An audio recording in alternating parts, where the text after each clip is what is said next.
सो hi guys, Ram Ram ji, welcome back once again. और एक बार फिर से हम एक बहुत इंपॉर्टेंट से चैप्टर के लिए मिले हैं, that is the virology. What is the mean of virology? The study of virus. The study of virus. तो चलिए आज वायरस के बारे में थोड़ी बातें जानते हैं। और वायरस को हम जो है जेनेटिक मटेरियल के बेसिस पे, हमारी बॉडी के अंदर जेनेटिक मटेरियल मतलब लाइक ऑर्गेनिज्म के अंदर जेनेटिक मटेरियल या तो डीएनए होता है या फिर आरएनए होता है। देखो, आरएनए और डीएनए ये दोनों जेनेटिक मटेरियल है, यानी कि ये आगे ट्रांसफर होते हैं। तो आरएनए जो होता है वो बहुत ज़्यादा अनस्टेबल होता है, राइट, अनस्टेबल होता है। और डीएनए जो है वो बहुत स्टेबल होता है, डीएनए स्टेबल होता है। और इतना छोटे छोटे चेंजेस एनवायरनमेंट में जो डेली बेसिस पे जो टेम्परेचर लाइक कह सकते हैं कि टेम्परेचर हो गया या फिर आसपास का जो मॉइस्चर है या फिर किसी भी तरह का जो ड्रास्टिक चेंज है उसके रेस्पेक्ट में इतनी जल्दी चेंजेस नहीं होता। इसलिए इसको जो है वो इन्फॉर्मेशन कैरी करने वाला कहते हैं। डीएनए जो होता है वो इन्फॉर्मेशन कैरी करता है और लंबे समय तक चलता है। लेकिन आरएनए जो होता है वो बहुत ज्यादा अनस्टेबल होता है। और अनस्टेबल होता है तो ये ना मतलब बहुत जल्दी जो है वो ब्रेक डाउन हो जाता है या बहुत जल्दी अपना स्ट्रेन चेंज कर लेता है। इसलिए ऐसा कहा जाता है कि आज दिन तक वायरस के लिए एज सच कोई टैबलेट या एज सच कोई मेडिकेशन नहीं बन पाई है, जस्ट बिकॉज ऑफ द वो इतनी जल्दी अपनी स्ट्रेन चेंज करता रहता है क्योंकि वो है इतना अनस्टेबल। तो मोस्ट ऑफ द आरएनए के अंदर जो है वो कह सकते हैं कि RNA, most of the viruses के अंदर हमें आरएनए देखने को मिलता है और कुछ हैं जिनके अंदर हमें डीएनए देखने को मिलता है। तो वायरोलॉजी के अंदर हम वायरस जो पढ़ते हैं वो डीएनए वायरस और आरएनए वायरस पढ़ते हैं। आरएनए वायरस, तो आरएनए तो मैंने आपको जैसा बताया बच्चे कि मैक्सिमम के अंदर यही मिलेगा ना, मैक्सिमम वायरसेस के अंदर आरएनए ही मिलता है। तो आरएनए वायरस किसको कहते हैं? आरएनए वायरस के लिए आप कह सकते हैं कि मैक्सिमम या फिर ऑल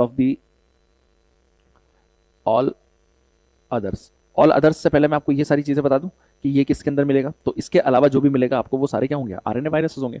तो हैप्पी इसका एक निमोनिक है और हैप्पी हैप्पी हैप्पी जिसके पास डीएनए होगा वो बहुत खुशी होगा ना। फिर उसके बाद हम इसको देखते हैं हर्पीज विरिडे, हर्पीज विरिडे। एंड इसके बाद हैपा विरिडे, ठीक है, इसको ओपन हेपेटाइटिस बी लिखते हैं आप। हेपेटाइटिस तो आपने सुना ही होगा बहुत ज़्यादा। इसके अलावा एडिनो वायरस हो गया। फिर इसके अलावा इधर पार्वो वायरस हो गया। हम वो सारे वायरसेस की चर्चा करेंगे जो हमारे नॉर्थ पॉइंट ऑफ व्यू से बहुत ज़्यादा इंपॉर्टेंट है, राइट। फिर इसके अलावा पॉक्स वायरस है, पेपिलोमा वायरस है ना। फिर आपने जब हम ट्रांसडक्शन और कॉन्जुगेशन पढ़ रहे थे तो हमने पढ़ा था बैक्टीरियोफेज, बैक्टीरियोफेज। तो ये सारे वायरस हैं जो कि जिनके पास डीएनए है ना, जिनके पास डीएनए है। तो इन सभी वायरसेस को आप जो है वो नाम याद रखेंगे जिनके पास डीएनए है। और इनके अलावा जो भी आपको वायरस मिलेगा जो वो कैसा होगा, वो आरएनए वायरस रहने वाला है। इतनी बात सभी को समझ में आई होगी। यहाँ पर ऐसा कुछ एज कोई रॉकेट साइंस नहीं है।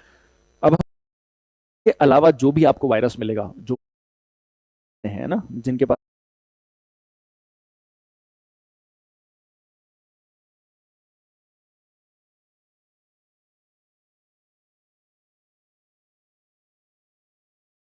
डीएनए है, तो इन सभी वायरसेस को आप जो है वो नाम याद रखेंगे जिनके पास डीएनए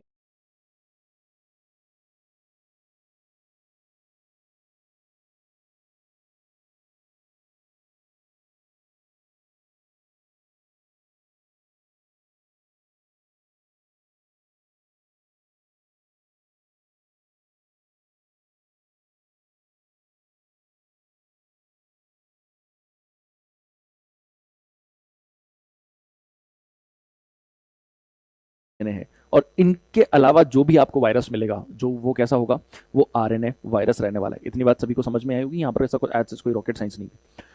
अब हम एक एक को निपटाते हुए चलते हैं। हर्पीस विरिडे फैमिली के अंदर बात करते हैं। सबसे पहले हम वेरिसेला जोस्टर की HSV1 HSV2 इसके टाइप हैं। और वेरिसेला जोस्टर वायरस के बारे में बात करते हैं कि वेरिसेला जोस्टर जो वायरस है ये क्या करता है। ये बेसिकली चाइल्ड के अंदर चिकन पॉक्स करने का काम करता है। चिकन पॉक्स, ठीक है, चाइल्ड के अंदर चिकन पॉक्स करता है। तो आपको याद रखना है कि C4 child and C4 chicken pox ये करता है। अब दूसरी बात ये है कि इसके अंदर कुछ रैशेज हमें देखने को मिलते हैं, राइट। और ठीक है, चाइल्ड के अंदर चिकन पॉक्स करता है। तो आपको याद रखना है कि C4 child and C4 chicken pox ये करता है। अब दूसरी बात ये है कि इसके अंदर कुछ रैशेज हमें देखने को मिलते हैं, राइट। और ये जो आपको रैशेज देखने को मिल रहे हैं, जैसे ये इमेजेस आपको देखने को मिल रही है, ये रैशेज आपको देखने को मिल रहे हैं। तो इन रैशेज की अपीयरेंस कैसी होती है? Dew drop and on a rose petal. तो आपको dew drop on rose petal, child के अंदर एज कोई रॉकेट साइंस नहीं थी। अब हम एक एक को निपटाते हुए चलते हैं। हर्पीस विरिडे फैमिली के अंदर बात करते हैं। सबसे पहले हम वेरिसेला जोस्टर की HSV1 HSV2 इसके टाइप हैं। और वेरिसेला जोस्टर वायरस के बारे में बात करते हैं कि वेरिसेला जोस्टर जो वायरस है ये क्या करता है। ये बेसिकली चाइल्ड के अंदर चिकन पॉक्स करने का काम करता है। चिकन पॉक्स, ठीक है, चाइल्ड के अंदर चिकन पॉक्स करता है, तो आपको याद रखना है कि C4 child and C4 chicken pox ये करता है। अब दूसरी बात ये है कि इसके अंदर कुछ रैशेज हमें देखने को मिलते हैं, राइट। और ये जो आपको रैशेज देखने को मिल रहे हैं, जैसे ये इमेजेस आपको देखने को मिल रही है, ये रैशेज आपको देखने को मिल रहे हैं, तो इन रैशेज की अपीयरेंस कैसी होती है? Dew drop and on a rose petal. तो आपको dew drop on rose petal, rose petal appearance आपको देखने को मिलती है। तो dew drop on a rose petal appearance आपको देखने को मिलेगी, राइट। तो ये आपको अपीयरेंस देखने को मिलती है। अगर हम इनके ऑरिजिन की बात करें तो इनका ऑरिजिन कैसा होता है? तो बेसिकली इनका ऑरिजिन जो होता है वो सेंट्रीपिटल होता है, राइट। सेंट्रीपिटल, सेंट्रीपिटल का मतलब क्या होता है? सेंट्रीपिटल का मतलब होता है towards the centre. What is this? Towards the centre, यानी कि सेंटर की तरफ जाता है। अब जस्ट लाइक इस इमेज को आप ध्यान से देखेंगे, है ना, ये एक कोई इमेज मैंने बनाई, इसका मतलब ये है कि यहाँ पर से जो बनेगा, यानी कि जो लाइक जो ये जो रैशेस बनेंगे, है ना, जो रैशेस बनेंगे, ये इनका अपीयरेंस यहाँ से स्टार्ट होगा और सेंटर की तरफ, यानी कि बीच की तरफ आएगा, सेंट्रीपिटल यानी कि सेंटर की तरफ आएगा, और सेंट्रीपिटल से होकर के कहाँ जाएगा? आगे की तरफ जाएगा। इसको हम बोलते हैं सेंट्रीपिटल टू सेंट्रीफ्यूगल। क्या कहते हैं हम? Centripetal to centrifugal. क्या कहते हैं इसको? सेंट्रीपिटल टू सेंट्रीफ्यूगल इसको कहते हैं, राइट। तो ये चीज़ आपको ध्यान रखनी पड़ेगी, राइट। इसका सबसे इंपॉर्टेंट ये है कि एग्जाम में ये पूछा जाता है कि इसका अपीयरेंस कहता है, तो dew drop on rose petal. आपने गुलाब की पंखुड़ियों पर जो पानी फिरता हुआ देखा होगा, तो उसकी जैसी इसकी अपीयरेंस होती है, राइट। और इसका जो अपीयरेंस है, यानी कि स्टार्टिंग है वो रैशेस का, वो कहाँ से होता है? Centripetal to centrifugal. This is a very very important line कि सेंट्रीपिटल टू सेंट्रीफ्यूगल अपीयरेंस इसका देखने को मिलेगा। देखने का सेंट्रीफ्यूगल का मतलब क्या है? Away from the centre, away from the centre, right. तो ये चीज़ें आपको देखने को मिलेगी, अवे फ्रॉम द सेंटर आपको देखने को मिलेगा, राइट। चलो नेक्स्ट वन हम बात करें आगे।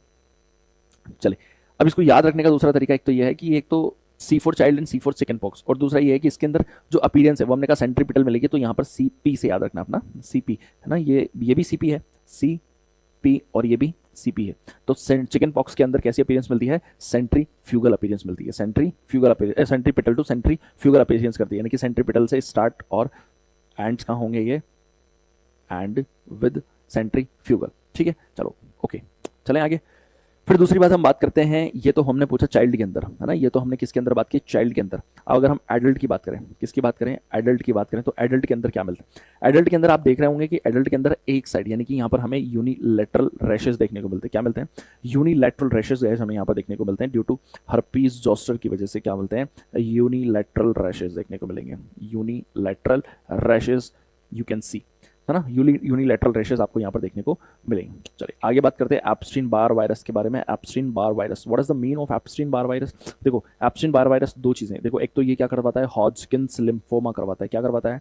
हॉजकिंस लिम्फोमा, हॉजकिंस लिम्फोमा ये करवाता है। हॉजकिंस लिम्फोमा का मतलब क्या है? ये जैसे इसको बर्किट लिम्फोमा भी कहते हैं, जो कि आप मेडिसिन में अच्छे से पढ़ेंगे, बर्किट लिम्फोमा, ठीक है। अब इसके अलावा एक और चीज ये करवाता है, इन्फेक्शियोसस मोनोन्यूक्लियस, इन्फेक्शियोसस मोनोन्यूक्लियोसिस, इन्फेक्शियस मोनोन्यूक्लियोसिस। और ये इसकी वजह से कौन सी डिजीज होती है? इसको कहते हैं हम किसिंग डिजीज। क्या कहते हैं? किसिंग डिजीज इसे कहते हैं, राइट। चलिए, और किसिंग डिजीज इसे क्यों होती है? Just because of the saliva, है ना, by the saliva, by the saliva. और सलाइवा कैसा है ना, सलाइवा कब ट्रांसफर होगा एक दूसरे से? तो इसमें हम लिखेंगे क्लॉज कॉन्टैक्ट, जब आप बहुत ज़्यादा करीब आ जाते हैं तो उसकी वजह से यहाँ पर हमें सलाइवा का एक्सचेंज देखने को मिलता है, और उसकी वजह से उसको किसिंग डिजीज कहते हैं। और ये जो इन्फेक्शन करवाएगा उसको इन्फेक्शियस मोनो न्यूक्लियसिस हम कहने वाले हैं, ठीक है। अगर हम इसके इंक्यूबेशन पीरियड की बात करें, तो इसका जो इंक्यूबेशन पीरियड है, वो इसका इंक्यूबेशन पीरियड जो होता है वो 4 to 6 वीक रहने वाला है, राइट। एक बार सब लोग मेरे साथ वापस से रिवाइज करेंगे कि हमें एप्स्टीन बार वायरस पढ़ा है। एप्स्टीन बार वायरस जो है वो दो तरह की डिजीज करवाने के लिए रिस्पॉन्सिबल है। The first one is infectious mononucleosis and the Hodgkin's lymphoma, right. तो हॉजकिंस लिम्फोमा को बर्किट लिम्फोमा भी कहते हैं, जो कि आप मेडिसिन में बहुत अच्छे से पढ़ेंगे। इन्फेक्शियस मोनोन्यूक्लियसिस अगर आएगा तो वहां पर आपको हिस्ट्री दी होगी किसी डिजीज की, या फिर सलाइवा, फिर क्लोज कॉन्टेक्ट से। देखो अगर आपको इस तरह की डिजीज के बारे में पूछेगा, एप्स्टीन बार वायरस के बारे में पूछेगा, तो वो आपको हिस्ट्री देगा कि एक न्यूली मैरिड कपल है, और न्यूली मैरिड कपल जो है वो हनीमून के लिए गया है, हनीमून से आने के बाद उसको एक किसिंग डिजीज या फिर लाइक इन्फेक्शियस मोनोन्यूक्लियस हुआ है। तो कॉजेटिव एजेंट क्या हो सकता है? तो कॉजेटिव एजेंट आप क्या बताएंगे कि कॉजेटिव एजेंट जो है वो एप्स्टीन बार वायरस होगा। अगर आपको वो हनीमून की हिस्ट्री देगा, और हनीमून की हिस्ट्री के बाद वो आपको इंक्यूबेशन पीरियड भी देगा कि लगभग 1 महीने बाद जो है उसको इन्फेक्शियस मोनोन्यूक्लियस होने लगा, उसके सिम्टम्स आने लगे, ठीक है। तो आप क्या बोलेंगे कि सर उसको अब हनीमून पे गया है, तो डेफिनेटली बात है कि वहाँ पर उसको लाइक क्लोज कॉन्टैक्ट हुआ होगा, क्लोज कॉन्टैक्ट होने की वजह से किसी डिजीज या इन्फेक्शियस मोनोन्यूक्लियस होने की पॉसिबिलिटीज वहाँ पर है, ठीक है। चले, तो इसके अंदर होता क्या है बेसिकली? Glandular fever. क्या होता है? Glandular fever. और ग्लैंडुलर फीवर है, इसका मतलब ये है कि एक तो फीवर तो है ही, ठीक है, और इसके अंदर फीवर के साथ साथ इसके अंदर लाइक लिम्फ नोड जो है वो कैसे हैं, एनलार्ज हैं, लिम्फ नोड एनलार्ज हैं, सलाइवरी ग्लैंड एनलार्जमेंट, एनलार्जमेंट, और यहाँ पर आप कह सकते हैं कि इसको टॉन्सिल्स एनलार्जमेंट भी देखने को मिलेगा। तो क्या टॉन्सिल्स एनलार्जमेंट भी देखने को मिलेगा। दूसरी बात ये है कि टॉन्सिल एनलार्जमेंट का मतलब क्या है, कैसे मतलब लाइक आपको अगर क्वेश्चन देगा, अगर आपको वो क्वेश्चन देता है, क्वेश्चन में ये लिखेगा कि एक कपल है और कपल न्यूली मैरिड है और हनीमून के लिए गया है, और हनीमून पे जाने मतलब बढ़िया सी एक हिस्ट्री देगा, उसके बाद उसको आने के बाद 1 महीने बाद फीवर हुआ है, लिम्फ नोड स्वेलिंग हो रखी है, सलाइवरी ग्लैंड में स्वेलिंग है, उसको निकलने में दिक्कत है, डिस्फीजिया है ना, और लाइक टॉन्सिल एनलार्जमेंट है, तो what will be the like causative agent, तो then you can say that this is the Epstein Barr virus, right. चलो साइटोमेगाला वायरस, साइटोमेगाला वायरस के बारे में थोड़ा समझने की कोशिश करते हैं, व्हाट इज द मीन और what it will do. Okay, तो साइटोमेगाला वायरस, सबसे पहले इंपॉर्टेंट बात यह है कि सर ये प्लेसेंटल क्रॉस किसकी हिस्ट्री मिलती है, कि प्लेसेंटल स्प्रेड मिल सकता है, प्लेसेंटल स्प्रेड मिलेगा, यानी कि ये मदर टू चाइल्ड जा सकता है, मदर टू चाइल्ड जा सकता है, मदर टू चाइल्ड चला गया, और मदर टू चाइल्ड जाकर के क्या करवाता है, माइक्रोकेफेली। माइक्रोकेफेली मतलब ये होता है कि सर जो हमारा हेड है उसका साइज जो है वो छोटा हो गया है, राइट, माइक्रोकेफेली करवाता है। अब इसको याद कैसे रखना है, सिंपल सी बात ये है कि इसके अंदर, चलो एक और चीज़ ये है कि इसके अंदर ओवल आई अपीरियंस देखने को मिलती है, ओवल आई अपीरियंस ये देखने को मिलता है। अब इसको याद कैसे रखना है, याद रखने के लिए एक छोटा सा, एक प्यारा सा क्यूट सा निमोनिक और क्यूट सा कार्टून बनाना है। देखो सर ये ओवल आई हमें मिल गई, और इसके दोनों तरफ क्या लिखना है, साइटो, साइटो, फिर ऊपर क्या लिखना है, मिगेलो, फिर नीचे क्या लिखना है, वायरस। तो एक छोटा सा एक क्यूट सा एक कार्टून बन गया, और इस कार्टून को लाइक क्या डिस्क्राइब कर रहा है, तो ये तो डिस्क्राइब कर रहा है कि सर ये माइक्रोकेफेली करेगा, माइक्रोकेफेली, और यहाँ पर ये करेगा कोरियो रेटिनाइटिस, कोरियो रेटिनाइटिस, और यहाँ पर ये करेगा periventricular calcification, what, periventricular calcification. तो ये 3 चीज़ें आपको याद रखनी है, और इस क्यूट से निमोनिक से भी याद रह जाएगा। हमने क्या लिखा, हमने कुछ अलग थोड़ी बनाया, हमने साइटोमेगालो वायरस ही तो बनाया, तो ये साइटोमेगालो वायरस ही तो बनाया हमने। ये देखो ये ओवल आई अपीरियंस है ना, ये यहाँ पर लिख दो ओवल आई अपीरियंस, ओवल आई अपीरियंस। देखो इतने अच्छे तरीके से माइक्रोबायोलॉजी हम पढ़ रहे हैं कि हर चीज़ इतना शॉर्ट एंड स्वीट तरीके से याद हो जाएगी, कोई रटना भी नहीं पड़ेगा ना, बहुत क्यूट सा निमोनिक हमने बनाया। तो बेसिकली हमने जो है वो साइटोमेगाला वायरस पढ़ा। साइटोमेगाला वायरस में आपसे इससे ज़्यादा कुछ नहीं पूछेगा, मदर टू चाइल्ड होता है और माइक्रोकेफेली करेगा, ओवल आई इसकी अपीरियंस होती है, और हमने ये तीनों के तीनों जो है वो साइन एंड सिम्टम्स इसके पढ़ लिया, ठीक है, कि किस तरह से ये क्या क्या कॉम्प्लिकेशंस इसके साथ देखने को मिलेंगे। तो ये तीनों चीज़ें आप याद रखेंगे। इसके बाद हम अगले वाले पे आते हैं, एचएसवी या कापोस कापोसी सार्कोमा, एचएचवी 8 जो होता है ना, तो ये क्या करवाता है, कापोसी सार्कोमा जो है वो करवाता है। उसके बाद ह्यूमन हर्पीज 8, मतलब ये वही चीज़ है, ह्यूमन हर्पीज 8 वायरस। चलें, फिर उसके बाद एडिनो वायरस, एडिनो वायरस के लिए सबसे इंपॉर्टेंट बात ये कि क्या करवाता है, this is the main cause of the infantile diarrhoea, infantile diarrhoea का जो है वो मेन कॉज है, on the adeno virus strain. इसकी 2 स्ट्रेन मिलती है, 40 एंड 41। अब इसको आप ऐसे याद रखेंगे, इसको ऐसे याद रखेंगे। सबसे पहली बात ये है कि जो 40 वाला स्ट्रेन है, this is the main cause for the diarrhoea, तो इसको ऐसे याद रखेंगे, डायरिया, डायरिया को क्या बोलते हैं, बच्चे जो होते हैं, छोटे छोटे बच्चे क्या बोलते हैं उनको, पॉटी पॉटी। तो 40 वाली स्ट्रेन जो है वो क्या करवाने वाली है, डायरिया करवाने वाली है, ठीक है। उसके बाद आता है पॉक्स वायरस या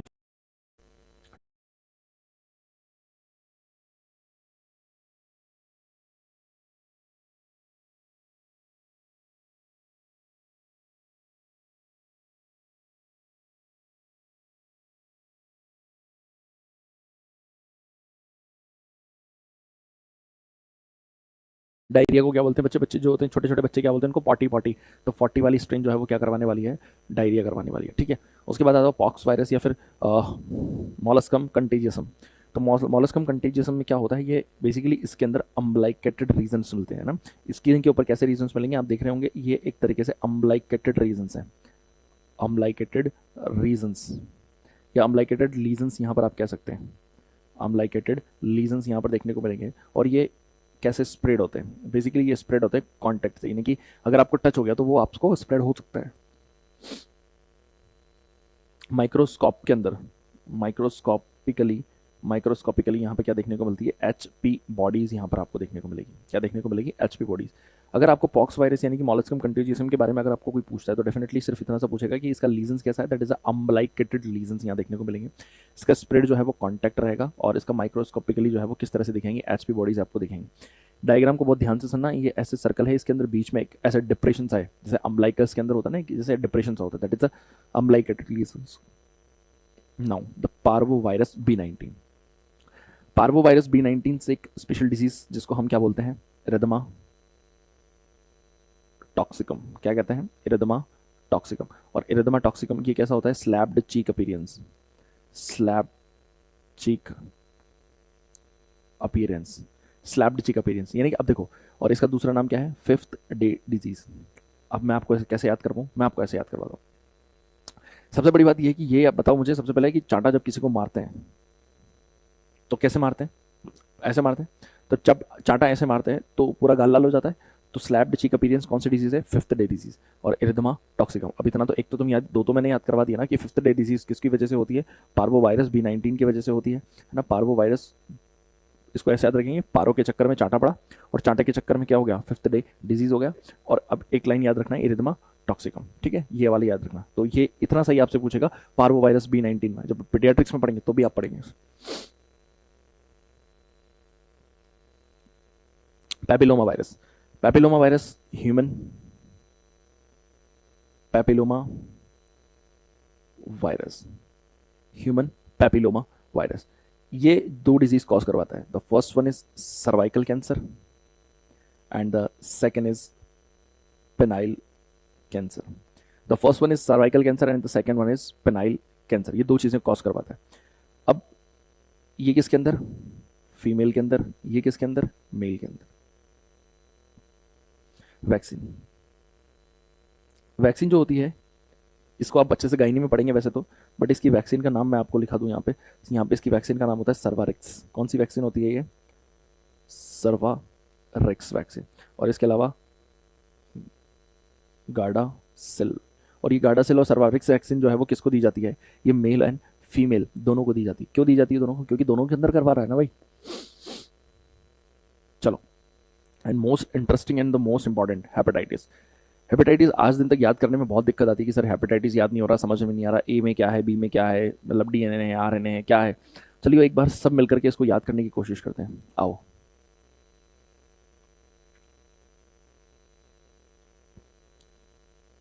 इसको याद करने की कोशिश करते हैं। Hepatitis A, hepatitis B, hepatitis C, hepatitis D और हेपेटाइटिस E। सबसे पहले इंपॉर्टेंट बात यह है कि हमने यहाँ पर जब वायरस पढ़ रहे थे, हम देखो वायरस जब हम पढ़ रहे थे ऊपर की तरफ चलेंगे, ये मैंने ये लिखा था कि हेपेटाइटिस बी है वो कैसा वायरस है, DNA वायरस है। क्या यहाँ पर इसके अलावा हेपेटाइटिस के और फैमिली का नाम लिखा मैंने, नहीं लिखा। तो सिंपल सी बात है कि बी वाला DNA वायरस है और बाकी वाले क्या है, बाकी वाले RNA वायरस हैं। तो आप सबसे पहले यही लिखेंगे कि सर हेपेटाइटिस बी वाला जो है वो DNA वायरस है और बाकी सब क्या है, RNA वायरस। कैसे हैं, RNA है ना, RNA और RNA। बाकी सारे कैसे हैं, RNA वायरस। और बी वाला कैसा है, DNA वायरस। बी वाला कैसा है, DNA वायरस। अगर हम आगे बात करें तो अक्यूट कौन सा है और क्रॉनिक कौन सा है, देखो इसको आप ऐसे याद रखेंगे। कैसे याद रखेंगे, ऐसे। सर आपने ए और ई बड़ा लिखा है, बाकी सब छोटे छोटे लिखे हैं, इसका मतलब क्या है सर, इसका मतलब ये है कि ए और ई ये दोनों के दोनों जो है वो अक्यूट हैं और बाकी के सारे जो है वो कैसे हैं, क्रॉनिक। बाकी के सारे कैसे हैं, क्रॉनिक है। बाकी के सारे कैसे हैं, क्रॉनिक हैं। तो ए और ई ये दोनों के दोनों कैसे हैं, ये दोनों के दोनों जो है वो अक्यूट है और बाकी के सारे कैसे हैं, क्रॉनिक है। तो इस बात का भी आप अच्छे से ध्यान रखेंगे, ए और ई जो है वो अक्यूट है, बाकी सारे जो है वो क्रॉनिक है। बात समझ में आई। तो आप, आई होप आप दोनों चीज़ें आपको याद होगी कि सर आपसे कोई पूछेगा कि DNA मतलब हेपेटाइटिस C कैसा है, तो RNA। क्रॉनिक है या अक्यूट, क्रॉनिक। सिंपल सी बात है, क्योंकि ए और ई ही अक्यूट हैं, बाकी सारे के सारे कैसे हैं, क्रॉनिक। चलो अब इसके बात करते हैं मोड ऑफ ट्रांसमिशन की। तो मोड ऑफ ट्रांसमिशन में अगर मैं लिखना चाहूँ तो यहाँ पर मैंने मोड लिखा। अगर ए की बात करूँ तो this is a faeco oral route, this is a faeco oral, है ना। हेपेटाइटिस जो है वो ब्लड और निडल, ब्लड निडल और बाइसेक्सुअल रूट। और ये हेपेटाइटिस C जो है वो ब्लड और निडल से जाता है। और अगर हम बात करें डी की तो ये ब्लड प्रोडक्ट्स सेम। और ई वाले की बात करें तो ये फीको ओरल रूट, यानी कि इन दोनों का रूट भी सेम है, यानी कि जैसा जैसा ए कर रहा है वैसा वैसा ई कर रहा है। ई वाला जो होता है वो प्रेगनेंसी वाली स्टेज के अंदर ज़्यादा एक्टिवेट होता है, कि प्रेगनेंसी वाली जो स्टेज है उसके अंदर ज़्यादा लाइक स्प्रेड होने की संभावना है इसके पास रहती। अगर हम वैक्सीन की बात करें कि सर वैक्सीन किस किस के पास है, वैक्सीन अगर हम बात करें तो ए के पास है, बी के पास है, सी के पास नहीं है, डी के पास नहीं है और ई के पास तो है। जैसा जैसा ए कर रहा है वैसा वैसा ई कर रहा है। तो इन दोनों को तो याद रखने की जरूरत ही नहीं है, मतलब एक को याद रखो दूसरा अपने आप हो जाएगा। और जैसा जैसा सी कर रहा है वैसा वैसा डी कर रहा है, तो जैसा जैसा सी कर रहा है वैसा वैसा डी कर रहा है, ठीक है। बी ही सबसे अलग है, तो ए और ई भाई भाई हैं और सी और डी भाई भाई हैं, ठीक है। ऐसे याद रख लेना। अगर हम डायग्नोसिस की बात करें कि इसका डायग्नोसिस कैसे बनाएंगे सर, तो डायग्नोसिस बनाने के लिए देखो तीन चीज़ें हैं ना। डायग्नोसिस इसका कैसे बनेगा, डायग्नोसिस ऐसे बनेगा। अब देखो यहाँ पर हमारे पास एंटीजन एंटीबॉडी होती है ना। तो हेपेटाइटिस के लिए देखो सबसे अंदर वाली जो होती है, फिर उसके बाद बीच वाली जो होती है, और फिर एक सबसे बाहर की तरफ होती है। तो जब सबसे अंदर वाला जो एंटीजन होता है, क्या अंदर वाली लेयर को कोर कहते हैं, तो इस वाले को हम बोलते हैं कोर एंटीजन। क्या बोलते हैं? Core antigen. और इसको किससे डिनोट करते हैं? Hepatitis B core antigen, HBCAG हम इसे कहते हैं। अगर बीच वाला इस तरह से रहता है, अगर इस वाला बीच वाला इस तरह से रहता है, तो इसको किससे करते हैं? ये है प्री कोर, कोर से पहले का, तो इसको बोलते हैं प्री कोर एंटीजन। क्या बोलते हैं इसको? प्री कोर एंटीजन, यानी कि HBEAG, HBEAG। और लास्ट वाला जो है, वो लास्ट वाला कैसा है? सरफेस। क्या है ये? Surface antigen. क्या है? Surface antigen. इसका मतलब क्या है? HBSAG। ये 3 है। अब देखो मैं आपको एक चीज़ बताऊं कि देखो जो सबसे ऊपर है, यानी कि जो सबसे बाहर है, ये तो ब्लड में आ ही जाएगा, फिर बीच वाला भी आ ही जाता है जैसे तैसे, लेकिन जो सबसे डीप वाला है ना, ये सबसे डीप वाला, ये बाहर नहीं आ पाता है ना, ये जो है वो ब्लड के अंदर नहीं आ पाता। तो इसको लिखते हैं हम can not able to appear in blood, appear in blood. तो हम जब भी एंटीजन वाला टेस्ट करेंगे तो हमें क्या मिलेगा? तो हमें जो सर HBSAG मिलेगा, HBEAG मिलेगा, है ना। ये दो तो एंटीजन मिलेंगे, ठीक है। तो 2 एंटीजन हमें मिल गए सर, ठीक है सर, 2 एंटीजन मिल गए। अब एंटीजन के अगेंस्ट भी तो एंटीबॉडी बनेगी, तो एंटीजन के अगेंस्ट एंटीबॉडी बनती है, और एंटीबॉडी तीनों के अगेंस्ट बनती है, 2 के अगेंस्ट नहीं बनती है, तीनों के अगेंस्ट बनती है। तो अगर HBS के अगेंस्ट मिलेगी, है ना, तो इसकी एंटीबॉडी हो गई एक, तो HBS एक तो हो गई, HBS एंटीबॉडी हो गई, HBE एंटीबॉडी हो गई, और एक HBC एंटीबॉडी हो गई। तो हमें कितनी मिली? 3 एंटीबॉडी मिली। तो अल्टीमेटली 2 एंटीजन और 3 एंटीबॉडीज हमें यहाँ पर देखने को मिलती है। इस बात को अच्छे से ध्यान रखना कि सर ये सबसे अंदर वाला जो है ना, सबसे अंदर वाला, ये एक्चुअली में बाहर नहीं आ पाता है। क्यों? बहुत अंदर रहता है, इसकी वजह से ये बाहर नहीं आ पाता है, ब्लड में नहीं अपीयर हो पाता है। तो HBS और HBE, ये HBS और HBE, ये दोनों एंटीजन हमें मिलते हैं, और 3 एंटीबॉडीज, यानी कि एंटीबॉडी तो मतलब है तो सही ना, तो एंटीजन बॉडी में तो एंटीबॉडी तो बनेगी। चलो, तो ये चीज़ हमें देखने को मिलती है। अब देखो सबसे इंपॉर्टेंट सवाल ये आता है कि सर यहाँ तक तो ठीक है, हमने सीख लिया सारा, लेकिन सवाल हमारे पास ये है कि ये हमें कन्फ्यूज़न होता है कि chronic hepatitis versus acute hepatitis, कि क्रॉनिक हेपेटाइटिस होगा या फिर अक्यूट हेपेटाइटिस होगा। तो इस चीज़ को समझने में बहुत दिक्कत होती है कि सर ये क्यों क्रॉनिक होगा, अक्यूट होगा, ये सारी चीज़ें समझने में दिक्कत होती है। कैसे कैसे कैसे होगा, चलो समझते हैं, बात करते हैं, आइए इसको एक बार। तो देखो एस सरफेस, HBSAG, HBEAG, ठीक है। इसके बाद IgM, है ना, और ये अक्यूट। अगर सीमा है, अगर सीमा है तो अक्यूट है, अगर सीमा है तो अक्यूट है। HBSAG मतलब अगर आपको मिल रहा है और HBE मिल रहा है। अब यहाँ भी HBSAG, अक्यूट हो चाहे क्रॉनिक हो, तो दोनों मिलेंगे ना, अक्यूट हो चाहे क्रॉनिक हो, मिलेंगे तो दोनों। लेकिन ये क्या है? IgG, और यहाँ पर ये क्या है? क्रॉनिक। आप अक्यूट और क्रॉनिक इस बात का निर्धारण, इस बात का डिसाइड किस चीज़ से करेंगे? आप इस बात का डिसाइड करेंगे सिर्फ और सिर्फ किसकी वजह से? IgM की वजह से और IgG की वजह से।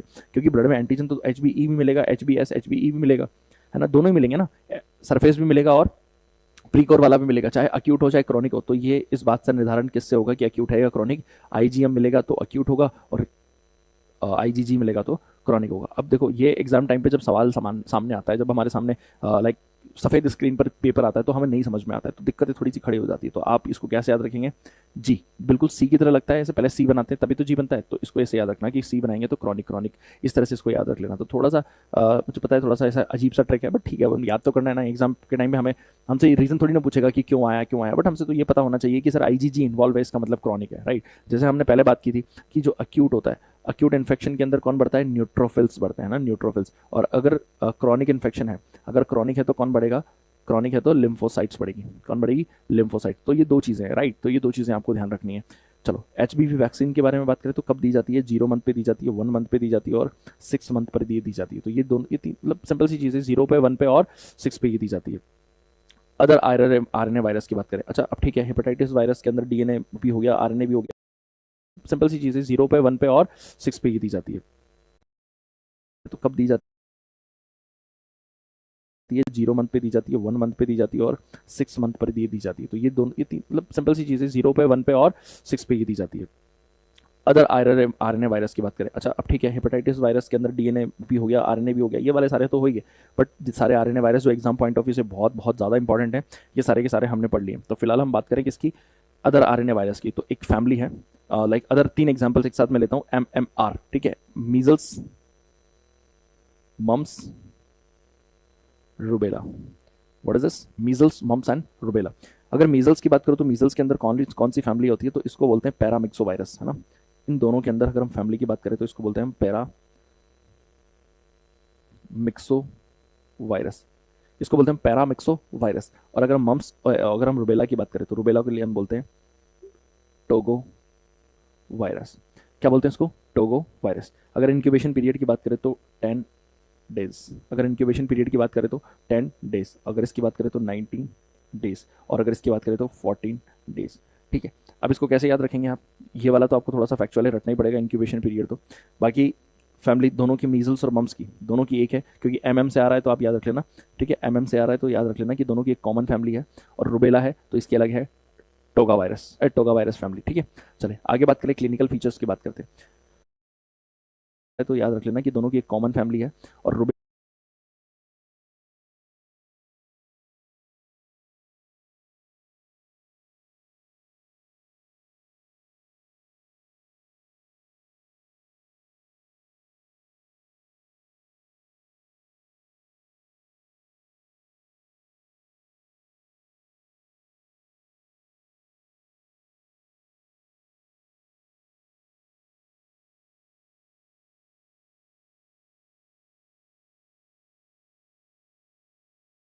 है तो इसकी अलग है, toga virus, toga virus family. ठीक है, चलिए आगे बात करें, क्लिनिकल फीचर्स की बात करते हैं। तो क्लिनिकल फीचर सबसे पहले मीजल्स की बात करें तो इसमें हमें फीवर देखने को मिलता है। और फीवर के साथ साथ स्पेशल साइन हमें देखने को मिलते हैं जिसको हम 3C कहते हैं। 3C का मतलब क्या होता है? 3C का मतलब होता है, सबसे पहले आता है कफ, फिर आता है कोराइजा, और फिर आता है कंजक्टिवाइटिस। ठीक है, तो कफ, कोराइजा एंड कंजक्टिवाइटिस।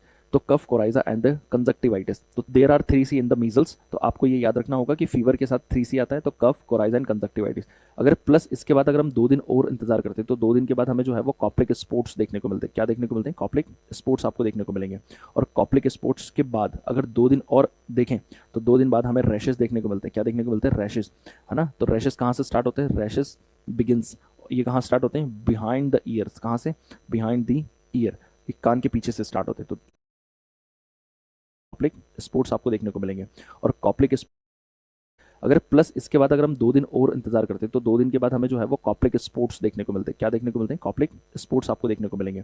और कॉप्लिक स्पोर्ट्स के बाद अगर 2 दिन और देखें तो 2 दिन बाद हमें रैशेस देखने को मिलते हैं। क्या देखने को मिलते हैं? रैशेस, है ना। तो रैशेस कहाँ से स्टार्ट होते हैं? रैशेस बिगिंस, ये कहाँ स्टार्ट होते हैं? Behind the years. कहाँ से? बिहाइंड द ईयर, एक कान के पीछे से स्टार्ट होते हैं। तो हमें ये चीज़ें देखने को मिलती है, राइट। तो fever plus 3C, cough, coryza and conjunctivitis. इसके पास अगर 2 दिन तक इंतजार करें तो कॉप्लिक स्पोर्ट्स हमें देखने को मिलते हैं। प्लस 2 डेज में हमें रैशेस बिगिंस यानी कि बिहाइंड द ईयर हमें देखने को मिलते हैं। तो ये चीज़ें हमें यहाँ पर देखने को मिलती है, राइट। तो ये चीज़ें ध्यान रखना guys, fever plus 3C, cough, coryza and conjunctivitis. अगर हम बात करें इसके बाद मम्स की, तो मम्स जो है वो बाइलेटरल यानी कि दोनों तरफ हमें जो है वो पैराटोनाइटिस देखने को मिलेगा। क्या देखने को मिलेगा? पैराटिनाइटिस। पैराटोनाइटिस का मतलब ये है कि पैरोटिड ग्लैंड्स के अंदर स्वीजन आ गई, दोनों ऐसे मतलब मोटे मोटे यहाँ पर देखने को मिलेंगे। इसके अलावा यूनिलेटरल ऑर्काइटिस भी देखने को मिलेगा। क्या देखने को मिलेगा? ऑर्काइटिस यूनिलेटरली देखने को मिलेगा। और हम बात करें इसका कॉम्प्लिकेशन जो होता है, what is the complication of the mumps? The complication of the mumps is meningitis. क्या होगा?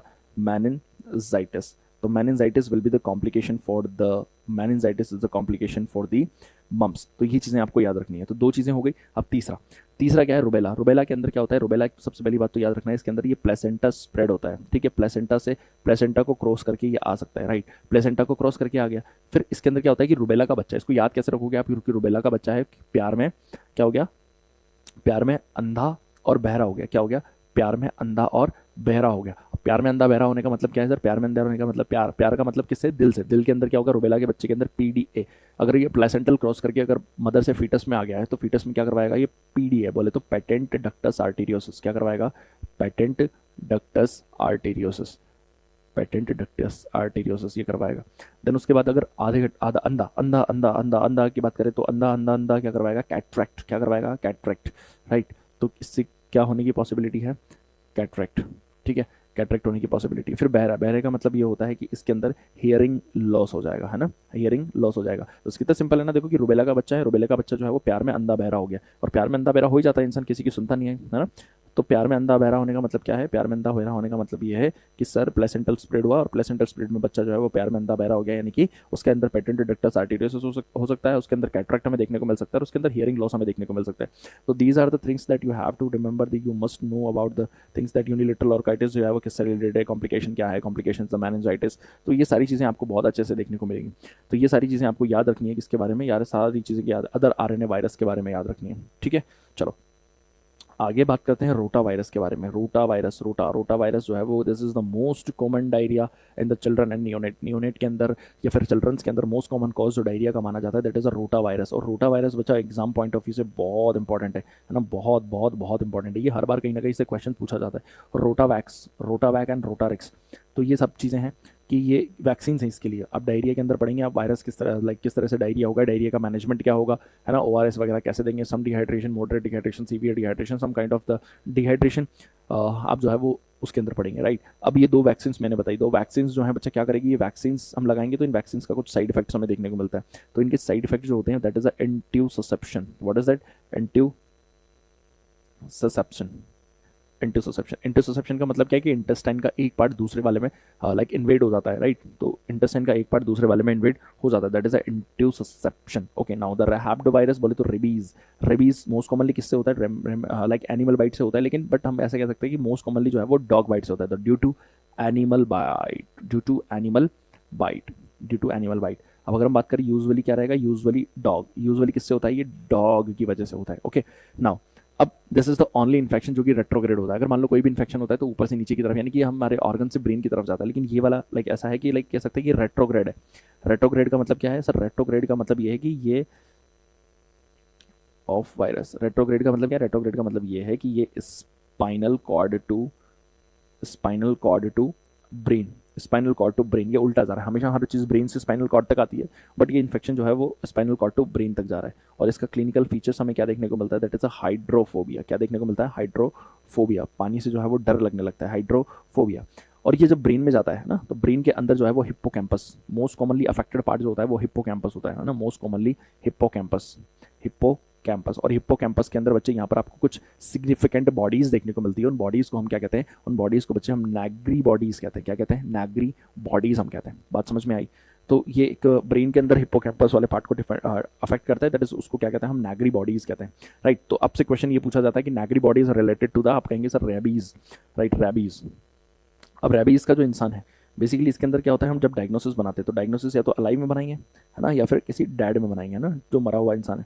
अगर अलाइव में बनाएंगे तो हम उसका क्या लेते हैं? हेयर फॉलिकल्स लेते हैं। क्या लेते हैं? हेयर फॉलिकल लेते हैं। अगर डेड में बनाएंगे तो हम जो है उसके अंदर अटॉप्सी करते हैं, बायोप्सी करते हैं, autopsy bio. What is the difference between autopsy and biopsy? Autopsy करते हैं हम डेथ की, है ना, डेड बॉडीज की अटॉप्सी करते हैं, और बायोप्सी किसकी करते हैं? Bio living tissue.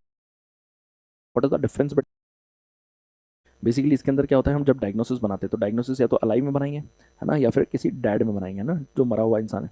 अगर अलाइव में बनाएंगे तो हम उसका क्या लेते हैं? हेयर फॉलिकल्स लेते हैं। क्या लेते हैं? हेयर फॉलिकल लेते हैं। अगर डेड में बनाएंगे तो हम जो है उसके अंदर अटॉप्सी करते हैं, बायोप्सी करते हैं, autopsy bio. What is the difference between autopsy and biopsy? Autopsy करते हैं हम डेथ की, है ना, डेड बॉडीज की अटॉप्सी करते हैं, और बायोप्सी किसकी करते हैं? बायो लिविंग टिश्यूज को निकालना, राइट। तो नैग्री बॉडीज आपको यहाँ पर देखने को मिलेगी, नैग्री बॉडीज आपको यहाँ पर देखने को मिलेगी। ओके, तो this is about the rabies virus and this is all about the virus actually. तो वायरस जो है वो इतना आपके नॉर्सेट पॉइंट ऑफ व्यू से this is much more than sufficient. आपको इससे बाहर क्वेश्चन नहीं पूछेगा, इतना तो श्योरिटी है कि इससे बाहर आपको नहीं जाएगा, right. Virology, study of viruses, DNA, RNA, सारी चीज़ें पढ़ी यहाँ से। हर्पीस जोस्टर के बारे में ये चीज़ बहुत इंपॉर्टेंट है, इस चीज़ को आप बहुत अच्छे से याद रखेंगे कि ये पूरा का पूरा पैराग्राफ, ये पूरा का पूरा स्लाइड बहुत इंपॉर्टेंट है। उसके बाद जो है वो हेपेटाइटिस वाला, ये एक तो ये भी बहुत इंपॉर्टेंट है, वैसे आप इसको पीडियाट्रिक्स में फिर से रिपीट करेंगे। And the another one is इसकी वैक्सीन, गार्डासिलिन, सर्वाविक्स, और ये मेल फीमेल दोनों के अंदर करता है। इस बात को अच्छे से ध्यान रखना, वो एग्जामिनर कंफ्यूज करना है। This table is much more than important guys, right. And this is important, very very important, and this slide is really important, क्योंकि वो आपको अक्यूट हेपेटाइटिस और लाइक क्रॉनिक हेपेटाइटिस के बीच में आपको कंफ्यूज कर सकता है कि क्रॉनिक है या अक्यूट केस है। तो आप आईजीजी और आईजीएम को देख लेना, तो उससे आपको पता चल जाएगा, राइट। उसके बाद this is a very important guys, तो मैंने आपको तीनों के तीनों एमएमआर एक जगह बता दिया। आप एमएमआर की वैक्सीन पढ़ेंगे तो आपको ये तीनों चीज़ें एक स्लाइड में दिख जाएंगी। तो आप, आई होप ये आपको लाइक क्लियर हो जाएगा कि आपको यहाँ पर एक तो पेरिटोनाइटिस दिख रहा है, फिर इसके बाद ये जो है वो कॉप्लिक स्पोर्ट्स दिख रहे हैं, राइट। फिर ये इंसान जो है वो प्यार में अंधा बहरा हो गया ना, प्यार में जो है वो अंधा और बहरा हो गया, हाँ, अंधा अंधा बहरा हो गया, ठीक है। फिर उसके बाद rotavirus, this is the most common for the diarrhoea, है ना, in neonates and childrens, right. The side effect is intussusception and the rhabdovirus rabies, this is a very important, right guys, okay. So this is a really important, and this is all about the viruses. Okay, thank you so much guys, see you soon.